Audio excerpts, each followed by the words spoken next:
Assalamualaikum warahmatullahi wabarakatuh. Tetap semangat belajarnya anak-anak. Tetap semangat. Harus tetap semangat. Kali ini kita bertemu pada pembelajaran IPS kelas 7 yang berjudul Periodisasi Masa Praaksara secara Arkeologi dan Periodisasi berdasarkan Perkembangan Kehidupan Manusia. Periodisasi masa praaksara ada 3, yaitu secara geologi, arkeologi, dan berdasarkan perkembangan manusia. Untuk yang geologi sudah kita bahas pada pertemuan yang lalu. Dan materi kali ini kita lanjutkan dengan periodisasi secara arkeologi dan berdasarkan perkembangan kehidupan manusia. Periodisasi arkeologi dan perkembangan kehidupan manusia sangat berkaitan erat karena periodisasi arkeologi di sini merupakan peralatan dan tolak ukur sejauh mana tingkat perkembangan manusia praaksara tersebut. Periodisasi masa praaksara secara arkeologi artinya periodisasi yang didasarkan atas hasil temuan benda-benda peninggalan yang dihasilkan manusia yang hidup pada masa praaksara. Berdasarkan arkeologi, benda-benda peninggalan tersebut dibedakan menjadi 2, yaitu zaman batu dan zaman logam. Zaman batu terdiri dari 4 zaman anak-anak, yaitu Paleolitikum zaman batu tua, Mesolitikum zaman batu tengah, Neolitikum zaman batu baru, tradisi megalitik atau batu besar, yaitu batu yang digunakan untuk komunikasi antara manusia dengan arwah nenek moyangnya. Jadi aliran kepercayaan zaman dulu anak-anak. Dan baiklah anak-anak, kita masuk pada materi zaman batu yang pertama, yaitu Paleolitikum. Paleo artinya tua, litos artinya batu, sehingga zaman ini disebut dengan zaman batu tua atau disebut juga dengan kebudayaan Pacitan dan kebudayaan Ngandong karena ditemukan di Pacitan dan Ngandong. Berlangsung sekitar 600 tahun yang silam. Jenis manusia yang hidup pada saat itu sangat sederhana anak-anak. Hidupnya berpindah-pindah atau nomaden. Mereka memperoleh makanan dengan cara berburu, menangkap ikan, mengumpulkan ubi dan buah dengan alat yang terbuat dari batu yang kasar seperti kapak perimbas atau alat serpih, yaitu untuk menguliti hewan, mengiris daging dan memotong umbi-umbian. Berikutnya adalah urutan kedua, yaitu zaman Mesolitikum. Meso artinya tengah, litos artinya batu, sehingga disebut zaman batu tengah. Pada zaman ini manusia sudah hidup menetap dengan ciri kebudayaan Keukenmodinger dan kebudayaan Abrisourus, berasal dari bahasa Denmark. Lalu berikutnya adalah Keukenmodinger. Keuken artinya dapur, moding artinya sampah, jadi sampah dapur. Keukenmodinger timbunan kulit, kerang, dan siput yang menggunung dan sudah menjadi fosil. Ditemukan antara Langsa dan Medan, yaitu sepanjang pantai timur Sumatera. Dari timbunan itu ditemukan pebble, yaitu sejenis kapak Sumatera sesuai dengan tempat ditemukannya kapak sejenis, yaitu kapak genggam, kapak pendek, atau disebut batu pipisan untuk menggiling, alat untuk menggiling. Lalu berikutnya adalah Abrisourus. Abris artinya tinggal, saus artinya dalam, rus gua. Jadi gua tempat tinggal manusia purba sebagai tempat perlindungan cuaca dan binatang buas. Alat dari batu yang ditemukan antara lain ujung panas, plakes, batu pipisan, juga ada alat dari tulang dan tanduk rusa. Ditemukan di Besuki, Bojonegoro, dan Sulawesi Selatan. Berikutnya adalah urutan yang ketiga, yaitu batu Neolitikum. Neo artinya baru, litos artinya batu, jadi zaman batu baru. Pada zaman ini mereka mulai hidup menetap, bercocok tanam. Hasil kebudayaannya berupa kapak persegi yang panjang dan besar atau istilahnya beliung. Fungsinya sebagai cangkul. Sedangkan yang kecil, kapak persegi kecil disebut tarah atau tata sebagai alat pahat. Hasil kebudayaan Neolitikum yang berikutnya yaitu kapak lonjong. Fungsinya sama dengan kapak persegi. Lalu yang terakhir yaitu berupa perhiasan, gerabah, dan pakaian. Ini adalah perhiasan dari batu, anak-anak. Zaman batu yang keempat atau yang terakhir yaitu tradisi megalitik. Mega artinya besar, litos artinya batu.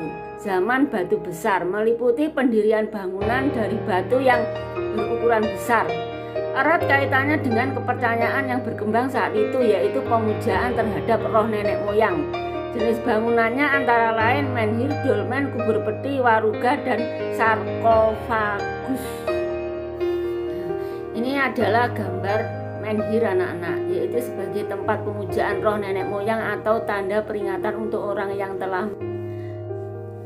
Hasil kebudayaan tradisi megalitik berikutnya yaitu dolmen. Dolmen adalah bangunan berupa meja batu terdiri atas batu lebar yang ditopang oleh beberapa batu yang lain yang berfungsi sebagai tempat persembahan untuk memuja arwah leluhur, tempat pemujaan untuk pelinggih, lalu tempat duduk para raja atau kepala suku. Hasil kebudayaan berikutnya yaitu kubur peti, lalu waruga, dan yang terakhir sarkofagus. Dan setelah ini kita menginjak pada zaman yang kedua yaitu zaman logam. Zaman logam. Selain menggunakan bahan batu, zaman ini menggunakan bahan dari logam yaitu perunggu dan besi, seperti yang dialami di Indonesia. Meskipun menurut perkembangannya zaman logam ada 3, yaitu zaman perunggu, tembaga, dan besi, namun Indonesia melalui 2 zaman. Benda-benda yang dihasilkan pada zaman logam antara lain yaitu kapak corong, nekara, mako, lalu bejana perunggu, manik-manik, dan cendrasa atau kapak sepatu. Jadi untuk zaman periodisasi arkeologi sekian, lanjutnya kita teruskan. Lalu kita teruskan untuk periodisasi berdasarkan perkembangan kehidupan manusia. Masa periodisasi berdasarkan perkembangan kehidupan manusia meliputi yaitu masa berburu dan mengumpulkan makanan, masa berburu dan mengumpulkan makanan tingkat lanjut, masa bercocok tanam, dan yang terakhir yaitu masa perundagian. Baiklah anak-anak, sekarang kita masuk pada masa berburu dan meramu tingkat sederhana, yaitu semasa dengan zaman Paleolitikum. Ciri kehidupan dilihat dari aspek ekonomi, mereka bergantung pada alam. Jadi jika makanan habis, mereka pindah ke tempat lain atau nomaden. Lalu dari aspek sosial, tingkat peradabannya masih rendah, anak-anak, dia belum punya malu. Lalu pemilihan lokasinya yaitu lokasi tempat tinggal di tepi pantai supaya dapat mencari ikan dan kerang. Lalu di padang rumput yang dilewati binatang buruan. Sedangkan budayanya yaitu alat penunjang untuk hidup sama dengan yang ada pada zaman Paleolitikum. Jadi bisa disimak di sana anak-anak. Lalu berikutnya adalah masa berburu dan mengumpulkan makanan tingkat lanjut. Jadi masa ini semasa dengan zaman Mesolitikum. Ciri kehidupan dilihat dari segi ekonomi, dia mencari makanan berupa ikan dan kerang hingga terdapat tumpukan sampah atau disebut Kioken Modinger, ya. lalu bercocok tanam dengan sistem ladang. Lalu dilihat dari segi sosial, hidupnya sudah menetap di goa, jadi sudah berpindahnya agak dikurangi. Lalu di bidang budaya anak-anak, dinding goa diberi lukisan cap tangan warna merah yang mengandung arti untuk mencegah roh jahat. Lalu kalau cap tangan jarinya tidak lengkap, itu bertanda berkabung. Dan seterusnya alat penunjang hidup seperti kapak Sumatera, alat tulang sambung yang terbuat dari tulang dan tanduk untuk menggali ubi-ubian. Perkembangan kehidupan yang selanjutnya yaitu masa bercocok tanam, yaitu semasa dengan zaman Neolitikum. Dilihat dari aspek ekonomi, sudah tidak tergantung pada alam tetapi malah mengolah alam. Lalu beternak, sudah melakukan perdagangan barter. Di bidang sosial, sudah membentuk masyarakat perkampungan yang didiami beberapa keluarga. Lalu berikutnya aspek budaya anak-anak, yaitu peralatan hidupnya terlihat pada zaman Neolitikum seperti kapak persegi, kapak lonjong, dan perhiasan, juga peralatan gerabah. Lalu mulai berkembangnya tradisi pendirian bangunan megalitik, yaitu bangunan sebagai media penghormatan, tempat singgah, dan menjadi lambang bagi orang yang sudah meninggal. Periodisasi perkembangan manusia yang terakhir yaitu masa perundagian. Masa perundagian ini semasa dengan zaman perunggu. Ciri kehidupan di bidang ekonomi yaitu pengaturan pertanian tidak sepenuhnya tergantung hujan, jadi bisa diatur. Lalu perdagangan antar pulau. Hal ini terbukti dengan adanya negara di Selayar dan Kepulauan K itu dihiasi gambar gajah, merak, dan harimau.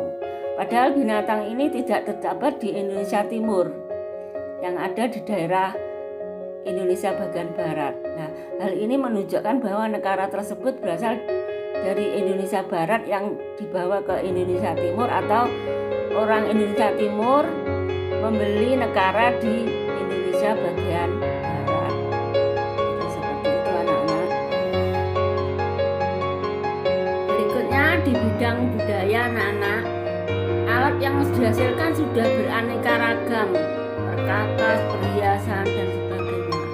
Lalu seni bangunan, arsitektur, pembuatan arca, pendirian bangunan juga mengalami perkembangan. Jadi ini adalah masa yang terakhir pada periodisasi masa praaksara. Dan sekian, terima kasih. Wassalamualaikum warahmatullahi wabarakatuh.